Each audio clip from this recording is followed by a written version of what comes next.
Good afternoon, everyone. Thank you for joining us in our 2024 complimentary webinar series covering the FAR, or Federal Acquisition Regulations. We are coming to you live today from Washington, D.C., and we're glad you all could make it. Okay, a bit about this series. As usual, all of our webinars are complimentary and recorded. The FAR has 52 total parts, and we will run through them sequentially each week on Wednesdays and Fridays at noon Eastern Time. The recordings and PowerPoints will be posted within 24 hours of the webinar's ending. You can find the recordings on our YouTube channel simply by subscribing to it using the link you see on the screen. There is no cost. You can find the PowerPoint on the SlideShare site using your LinkedIn credentials to log in. Again, there is no cost. We also offer sponsorship opportunities. If you are interested, please send us an email to hello@jenniferschaus.com. And now for how to sign up for this series. Unfortunately, there's no bulk registration, so you must register individually for each webinar. If you go to the Jennifer Schaus website, navigate to the section called the FAR, and you'll find the individual registration links. Also, the recording links will be posted here upon the completion of each webinar. Please note that we covered the FAR in 2020, so if you're eager to get a jumpstart, please find those historical recordings on our site. Navigate to the Webinars tab and scroll down to the section, the FAR 2020. Because it has been 4 years, many of the regulations have changed and been updated, so please use this as a reference tool only. And now a bit about us. We work with established federal contractors worldwide, helping them to navigate the market. Our services range from market analysis reports to contract vehicles and compliance. Some of the contract vehicles we support are listed here on your screen. For more information, please visit our website. Those were our services for federal contractors, but we also provide marketing and advertising services for organizations who are selling to federal contractors. We can add the extra muscle to your marketing efforts via our newsletter ads and webinar sponsorship to in-person events. Please email us and ask for a media kit. We are currently offering a discounted offer in our newsletter, which reaches over 30.6 thousand subscribers. If you want to place an order or have any questions, please send us an email to hello@jenniferschaus.com. Contract vehicles can be great marketing tools for pursuing federal business. Current open solicitations include Navy, Seaport, Next Generation, and NASA, as well as GSA Alliant. Additionally, the GSA Multiple Award Schedule is an open and rolling RFP. If you qualify for any of these and need proposal support, please email us for a quote. As you know, congressional hearings on both the House of Representatives and on the Senate side are open to the public unless otherwise stated. We have a list here of upcoming schedule, including the date, time, building, and room numbers. Most meetings take place in the Dirksen, Rayburn, or Cannon buildings. If you are selling to any of these departments or agencies, attending the hearings can be a great way to gather information, understand the process, and also network with influencers. Please join us for these upcoming complimentary webinars with various Apex accelerators. Jennifer will be covering GSA schedules and as well as federal marketing for a local Apex Accelerator in Virginia. These are complimentary and online webinars. Please join us. Jennifer will also be teaching 2 classes for the Maryland Apex Accelerator, one on marketing and one on GSA schedules. These are in July and in December, and once again, complimentary. Coming up these next 2 weeks, we will hear from Carrie Palmatier on small business innovation and federal contracting. Specifically, Carrie will cover information on SBIRs and STTRs. These 2 options are a great way for tech companies to grow in the federal sector. This is a 2-part series, and as always, these are recorded and complimentary. Please join us and over 300 government contractors on Monday, June 24th at the Kennedy Center for our Federal Government Contractors Summer Soiree. Firstly, we want to thank our event partner, BidSpeed, and also our sponsors, Capital Bank, RXO, GovSpend, Federal Compass, Fully Promoted, Sandy Spring Bank, At Work, and Caltech. And additionally, we want to thank our in-kind sponsors, the Virginia Apex Accelerator and Nova Hispanic Chamber. At this event, you'll be able to meet with the federal government, including the SBA, USAID, NSF, NAVC, NAVAIR, U.S. Air Force, the Army, HHS, and the VA. Please register in advance to attend. Our webinars are complimentary thanks to our longtime and generous corporate and in-kind sponsors. Please allow me to introduce them. We would like to thank our friends at GovEvents, the premier platform for posting events related to government and government contracting. You can find all of our webinars and our events on govevents.com, as well as recordings from our past 600 plus webinars. We also want to thank Tom Johnson and his team at Set Aside Alert, the go-to publication for contracting opportunities for small, women-owned, veteran-owned, HubZone, and 8A firms.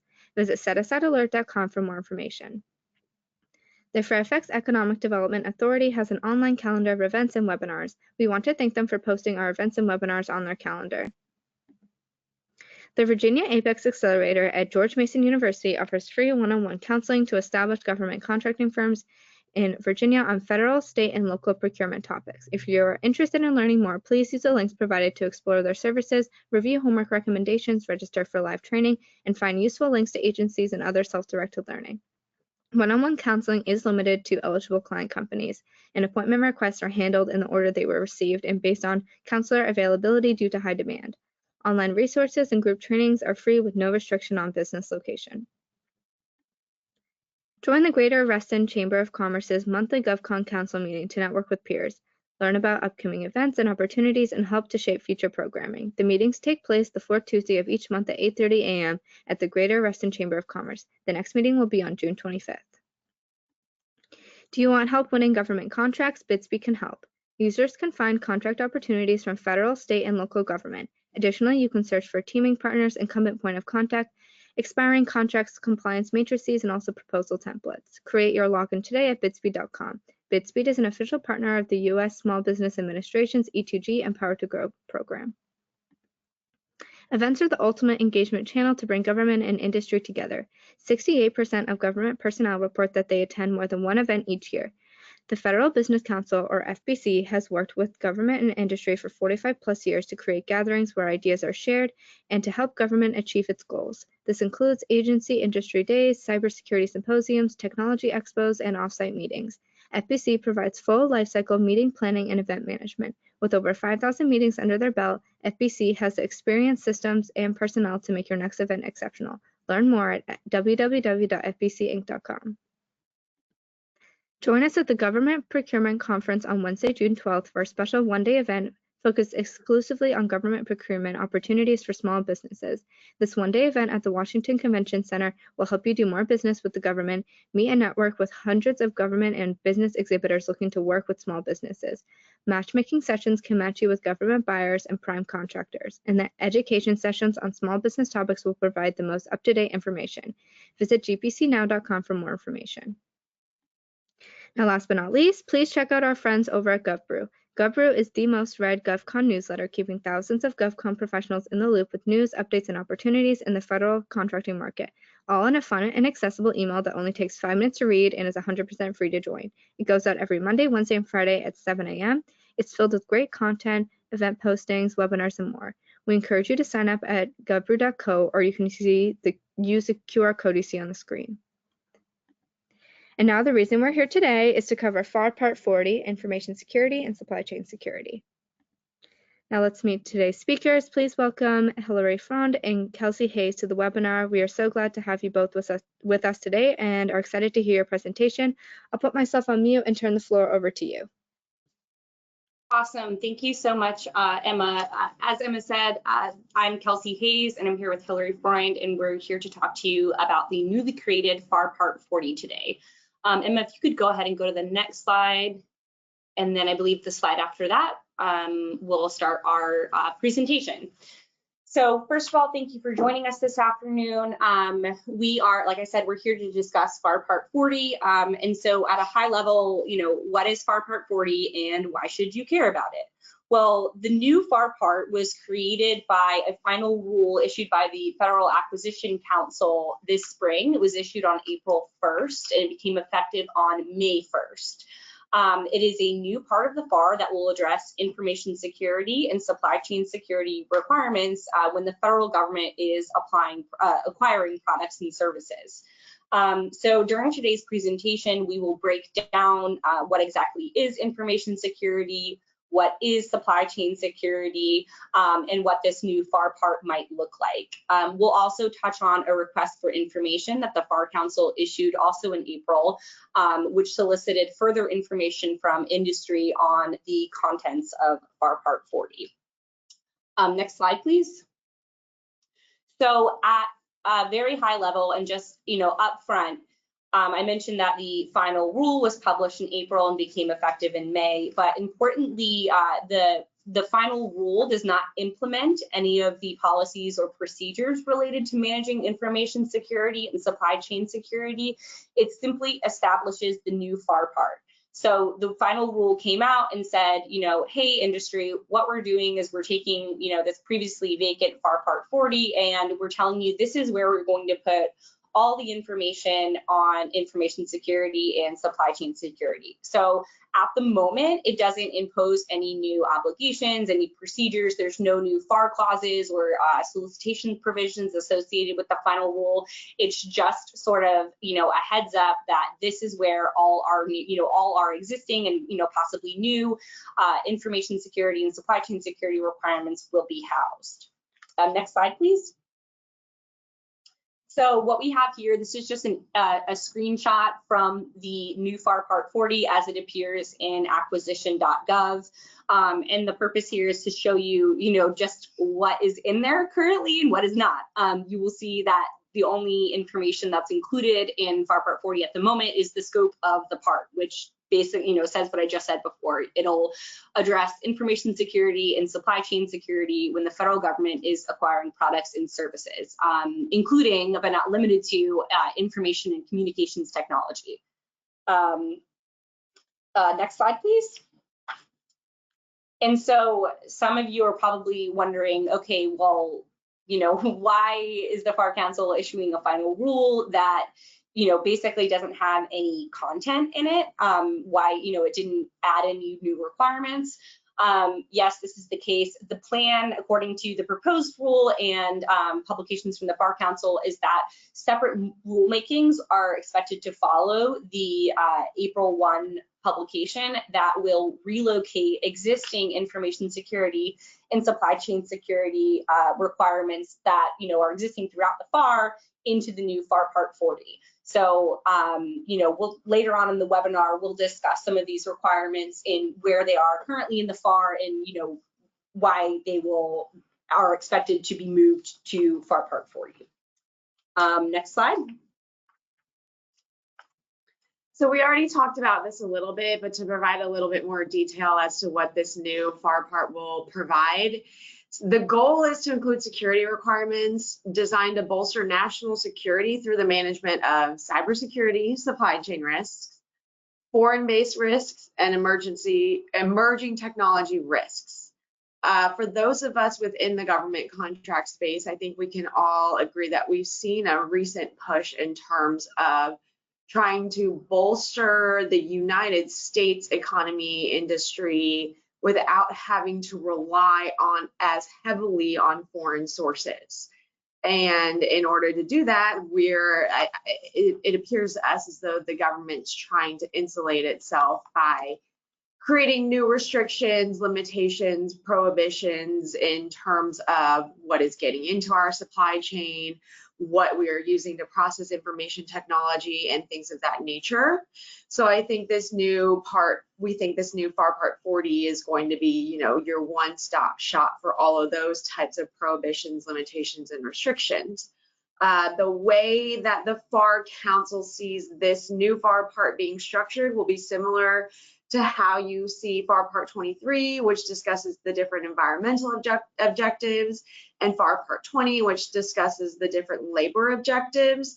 So for instance, in FAR Part 22, there's a section on the Service Contract Act, there's different sections on other different types of labor statutes or requirements, depending on the objectives of the regulation. Again, this is all just surmising based on what the FAR Council has told us. We will have to see how it all plays out and how it gets implemented as we move forward. Next slide. Kelsey sort of touched on this a little bit, but in the rule that was published in April, the FAR Council sort of explained what's the point of this new FAR part. And as Kelsey mentioned, a lot of the policies and procedures related to, exclusions, supply chain issues, safeguarding information, they're dispersed across multiple parts of the FAR. And it makes it difficult not only for the government contracting officers, but also you as a contractor to locate, understand, and internalize all of the different requirements that may actually be somewhat related. So the goal of the new FAR part is to provide one consolidated location related to cybersecurity, supply chain risk, and management requirements. Again, hopefully this will make your lives somewhat easier in terms of your ability to locate and understand what your obligations are as it relates to information security and supply chain security when going into the contracting process, and not having to go to all of these different various parts of the FAR and forgetting them. And same for the contracting officers.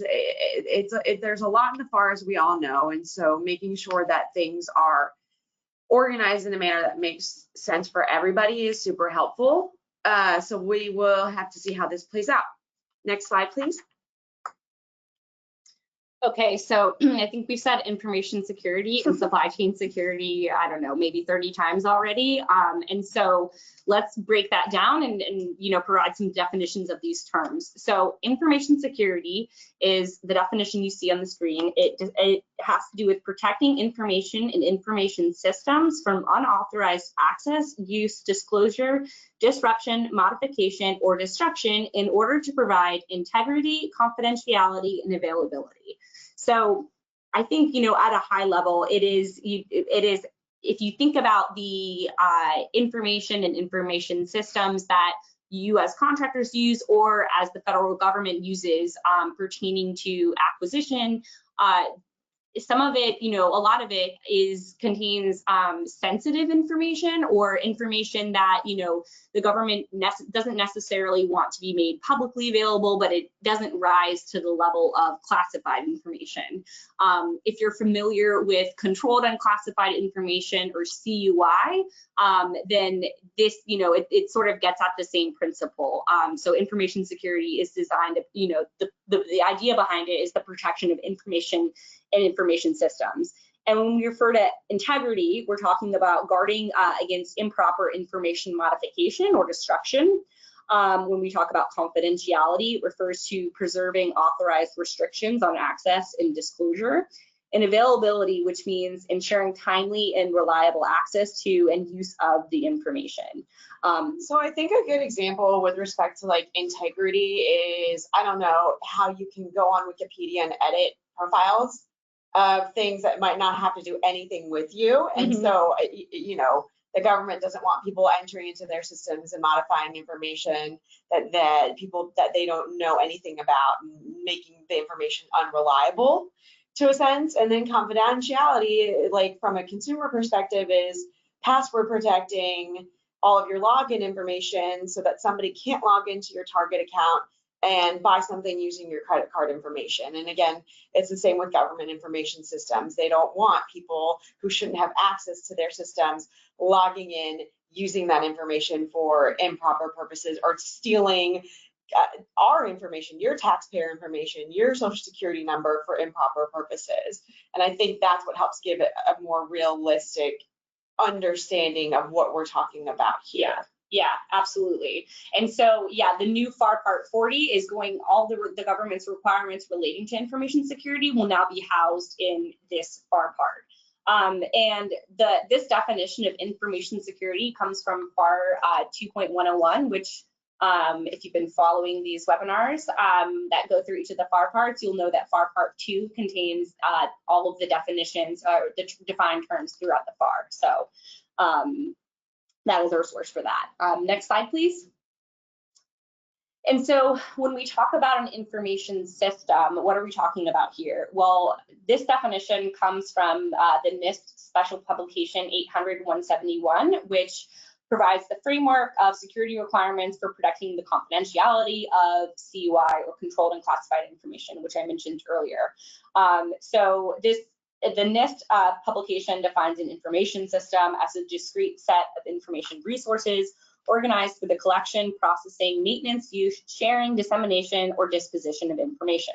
So what is this practically? So think about the hardware, the software, the databases, the communication systems, and the networks that your organization uses to store and share information. So it's made up of your hardware, your laptops. It's made up of the software that you use, Microsoft Outlook, or the databases that you use, the networks that you use to share information.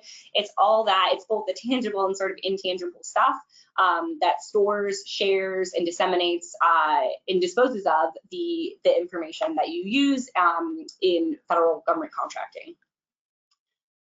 Next slide, please.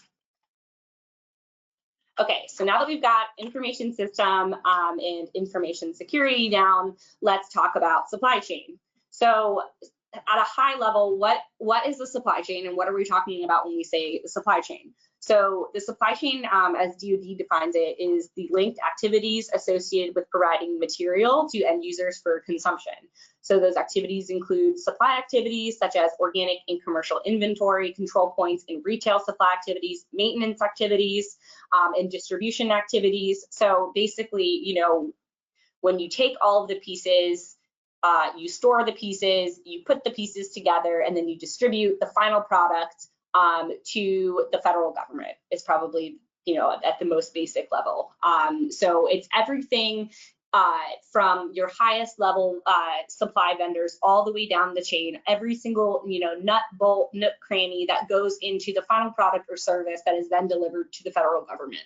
As Hillary mentioned earlier, you know, we've seen the government is increasingly concerned and interested in contractor supply chain and interested in having transparency over all levels of the supply chain.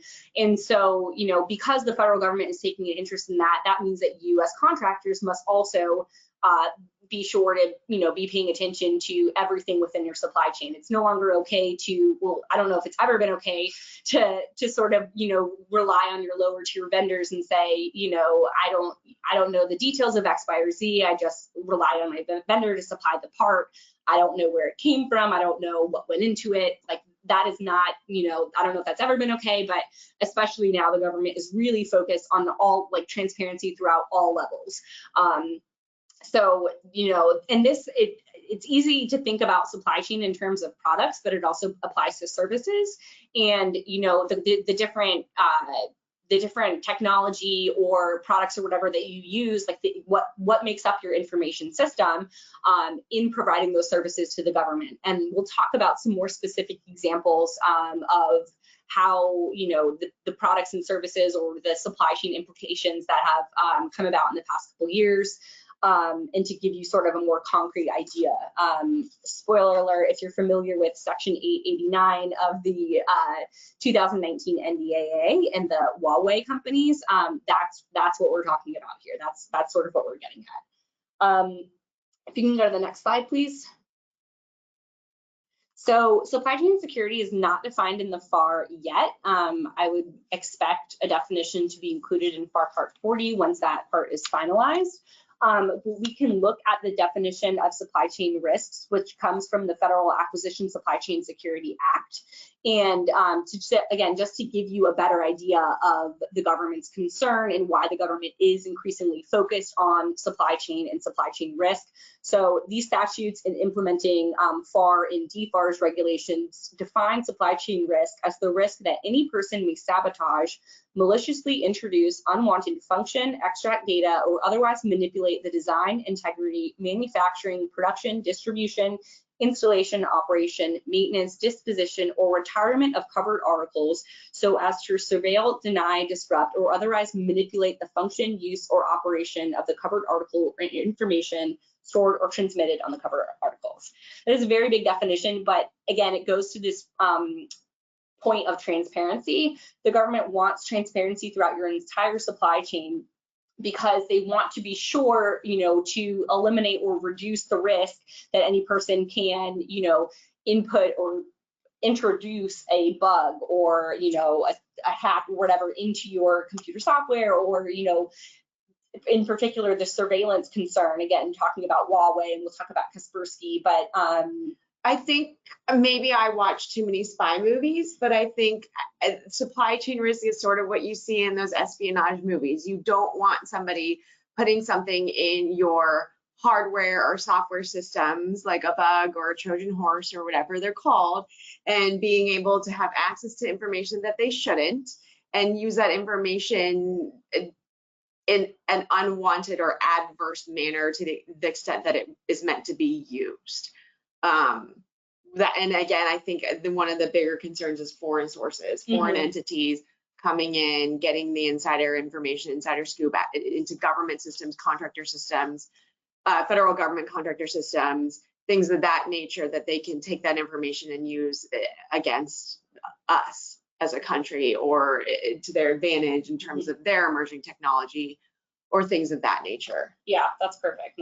And to get even more concrete, if we can go to the next slide, we are going to talk about Kaspersky and Huawei now. So again, to sort of put more teeth in this, now that we understand information security, we understand supply chain and supply chain risk, let's talk about some concrete examples. So hopefully Kaspersky Labs or Huawei might ring a bell with you, but if not, we will get into it. So next slide. So Kaspersky Labs, if you've been in government contracting for a while, or at least since 2018, you might remember that the government banned the use of any hardware, software, or services developed or provided by the Russian-based Kaspersky Labs. So this ban was enacted in response to concerns from the U.S. intelligence community that Kaspersky executives have close ties with the Russian government officials. And there was a concern that these executives having close ties, could either, be inclined to or could be forced to share sensitive information on U.S. government agencies with the Russian government.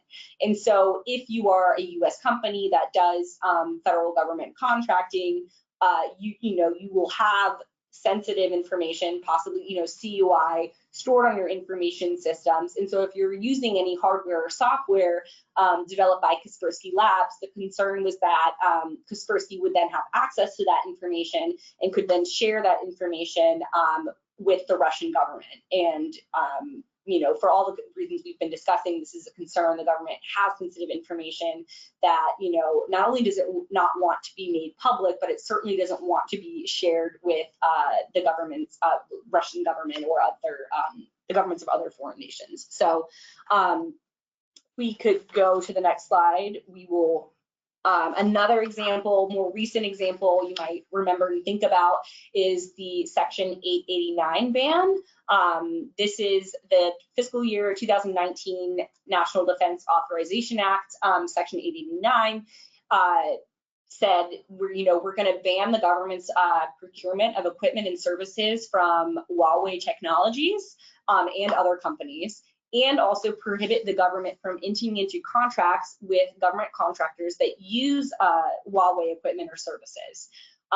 So Section 889, again, this rolled out in 2009. It was part of the 2019 NDAA, but it became implemented in the FAR in 2019 and 2020.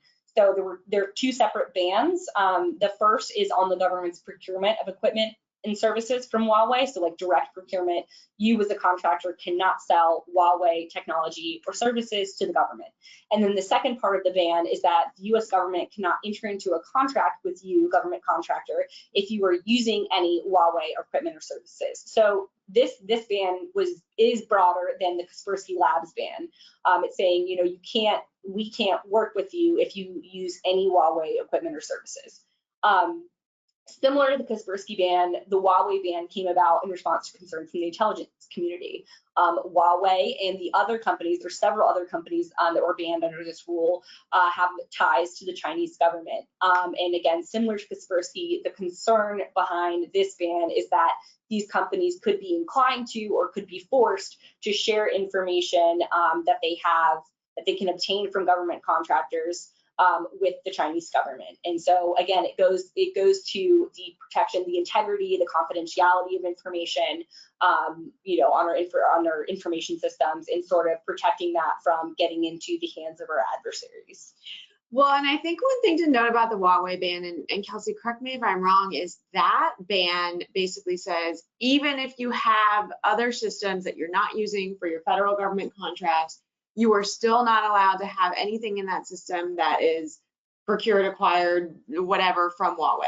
Yes. So even if it's completely unrelated to your government contract, we as the federal government still cannot do business with you because any part of your company's systems touches Huawei. Yes. And so that's a very broad implication, I think, to think about. And then the other reason we're touching upon these is that these are currently located where? Other parts of the FAR FAR, Part 4, right? yes, that's Yes. it, FAR Part 4, and they'll be moved, they're expected to be moved to the FAR Part 40. Yeah. So, yeah, so these are examples of like existing supply chain security requirements or information security requirements that are in FAR Part 4 and that are expected to be moved to FAR Part 40 along with other or similar restrictions or bans and whatnot. Next slide, please. And since we're talking about foreign entities and restrictions, prohibitions, limitations, we might as well mention the most recent one, and one that I'm sure that all of us are the most familiar with, which is the most recent ban on TikTok. This past year, the government banned the presence or use of TikTok on any application or service, or any successor application or service developed by ByteDance Limited on information technology, including equipment used by federal contractors. So essentially, your phone, if you are tapped into the federal government contract system, that phone cannot have TikTok on it. And that's the beginning and end of it. But again, there is the concern that China as a foreign entity is some way through TikTok able to hack into whatever other information systems or apps are on your phone that are related to whatever you're working on as a federal government contractor, infiltrate that information, take it, use it, extract it, disseminate it in ways in which the US government does not want China doing. And so I suspect that this type of ban, to the extent is there a FAR clause? There is a FAR clause on it, will ultimately end up in the new FAR Part 40 as well.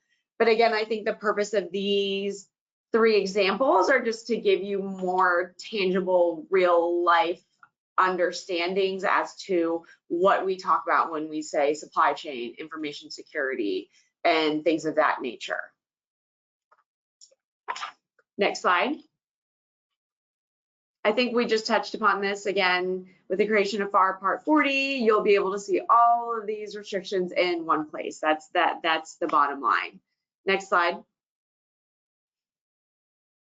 So in the same month that they released this final rule that became effective on May 1st, they also issued the FAR Council also issued a request for information, also known as an RFI, soliciting feedback on the scope and organization of FAR Part 40.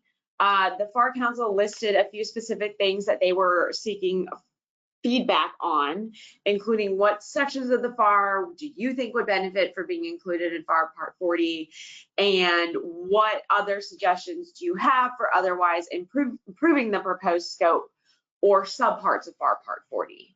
The FAR Council, the RFI also listed, like we talked about, certain FAR provisions that are going to be moved to FAR Part 40. And the list was broken into 3 subparts, including processing supply chain risk information, security prohibitions and exclusions, the 3 examples that we just talked about, and safeguarding information, which Kelsey's going to dive a little bit deeper into in a hot second. Public responses, unfortunately, to this RFI were due yesterday, but I don't think that's going to be the beginning and end of it. I'm sure that the FAR Council will be seeking further guidance and feedback in terms of how best to use and implement this new FAR part.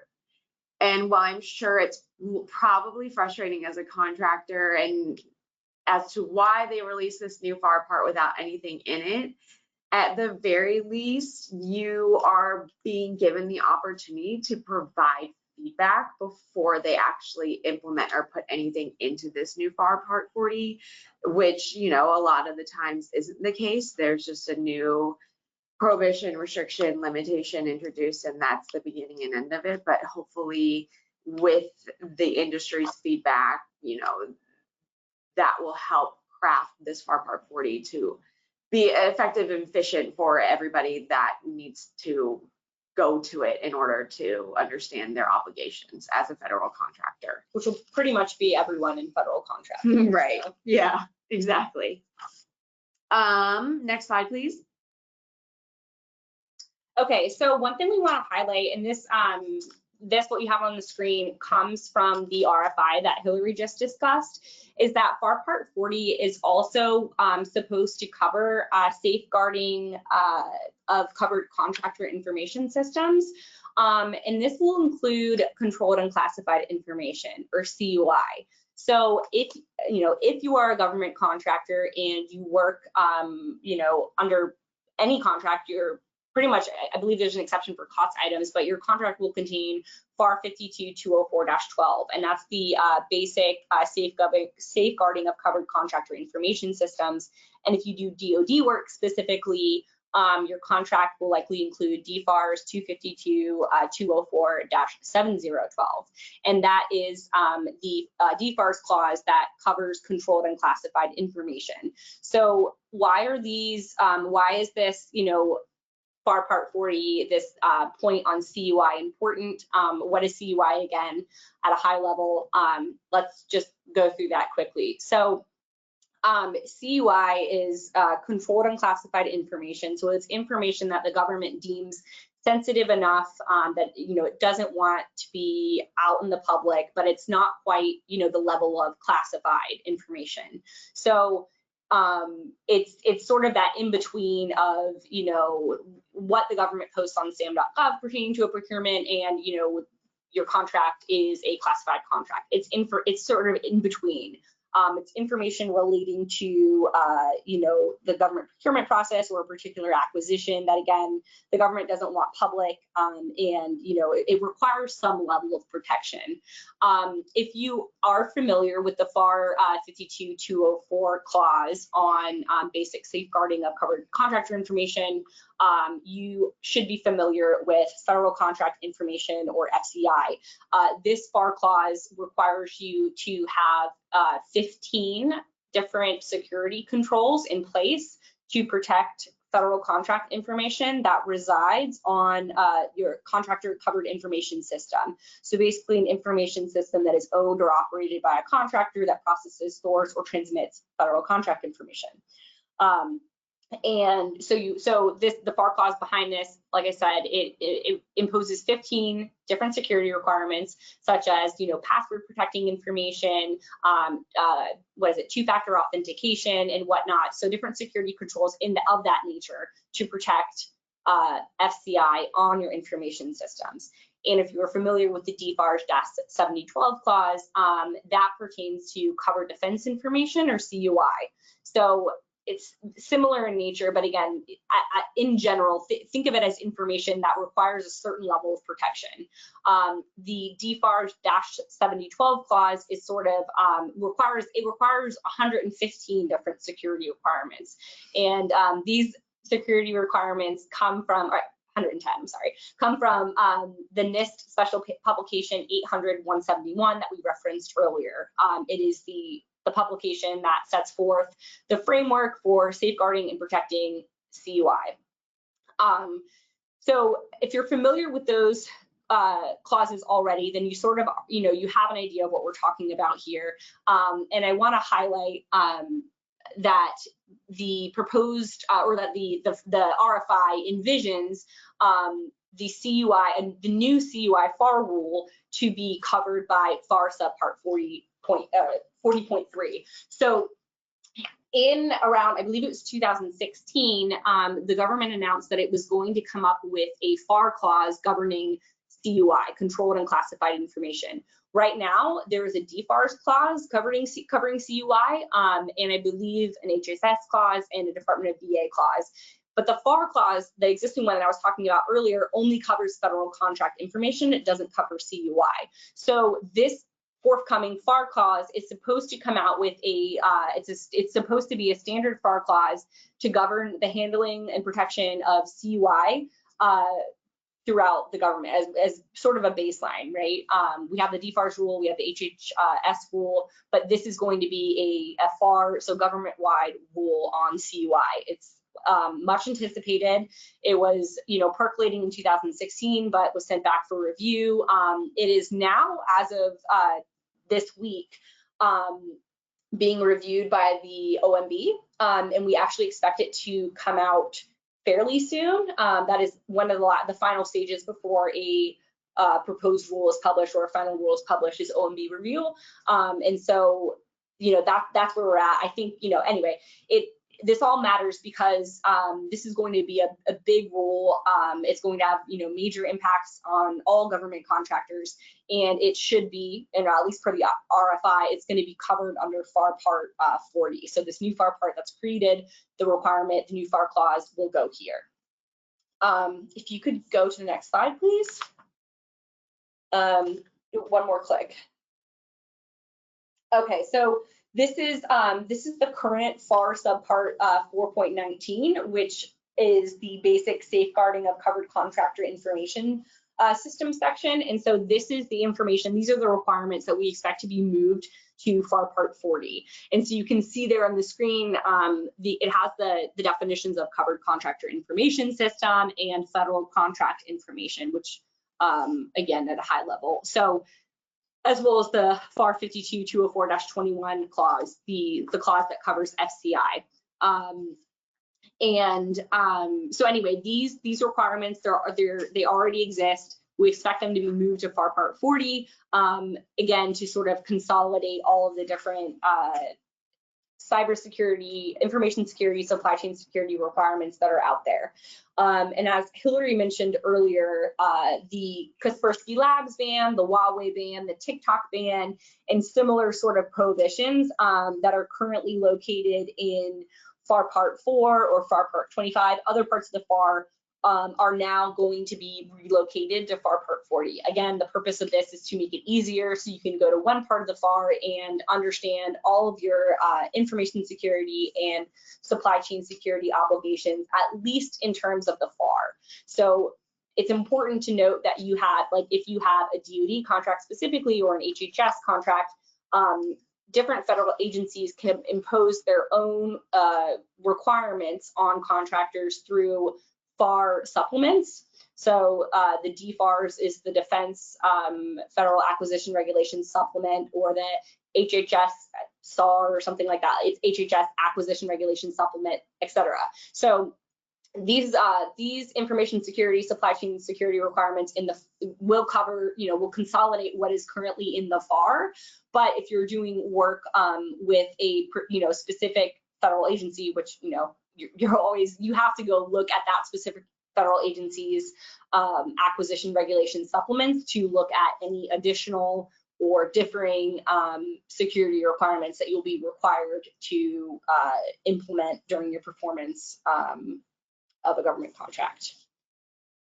So I think we can go to the next slide. Here we're sort of covering the takeaways. I realize that we're coming in a little bit shorter than an hour, but as we said at the beginning of the presentation, there really is no FAR Part 40 yet. There's a FAR Part 40 outline, and there's sort of a bookmark for where the existing requirements will be moved. So it's, we sort of gave you the best information, the most information we can on what is going to end up in FAR Part 40 at the moment, but we've really got to wait until the subsequent rulemakings, and in particular the FAR case on CUI, are published in the Federal Register and become final before the teeth of this new FAR Part, will sink in to the extent, it's not already applicable, for example, Kaspersky, Huawei, TikTok, etc. So we don't know when the requirements will be relocated or when the new requirements will come out. And again, I'm referring to the CUI FAR clause. But we expect to keep an eye on the Federal Register. Like I said, the CUI FAR clause is under OMB review now. Hopefully that means it's coming out soon, but OMB could also kick it back to the FAR Council for further edits or revisions, which is what happened back in 2016. So anyway, so keep an eye on that. Aside from this FAR case, only time will tell if the new FAR Part 40 will include new information security or supply chain security requirements. And that's where we're at as far as FAR Part 40. But the takeaway is that the government is really increasingly focused on information security and supply chain security. This has been on the rise for years, and the fact that they're trying to consolidate the information, put it in a single FAR part, and make it easier for both government and contractors to locate the information, understand the requirements, is just sort of the culmination of that further emphasis on how important this is to the government. To recap what we've been saying, if you do work with the federal government, your company is already likely subject to many, if not all, of these existing requirements. You can't use hardware or software by Kaspersky.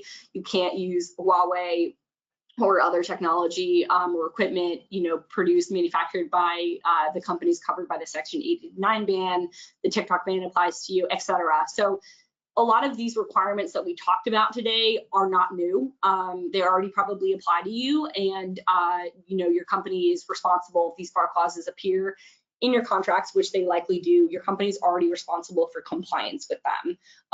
What's happening with the new FAR part is that the government is just copying and pasting these requirements into the new section, again, to make it easier to have you when you look at it, the information will all be in one place.